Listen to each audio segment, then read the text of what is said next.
Hello အားလုံးပဲမင်္ဂလာပါဒီနေ့ sharing လုပ်ပေးခြင်းနဲ့ speaking pattern လေးကတော့တခုခုကိုအဲ့ဒီဟာကိုမလုံနဲ့ပေါ့နော်အဲ့ဒီဟာကိုမလုံနဲ့လို့ပြောထားရတယ်လို့ပြောခြင်းတဲ့အခါမှာ I told you not to သူနောက်ကဘတ်ဝန်းလေးလိုက်ပြီးတော့သုံးပါမယ် Okay example center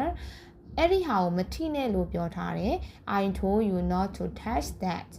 အဲ့နေရာကိုမသွားနဲ့လို့ပြောထားတယ် I told you not to go there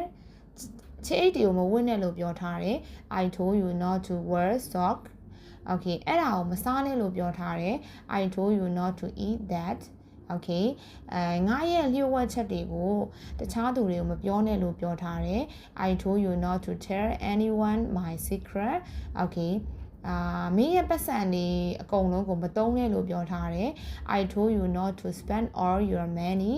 Okay tattoo မထိုးနဲ့လို့ပြောထားတယ် I told you not to get a tattoo Okay အဲ့တော့တခုခုကိုအဲ့ဒါကိုမလုပ်နဲ့လို့ပြောထားတယ်လို့ပြောချင်တဲ့အခါမှာ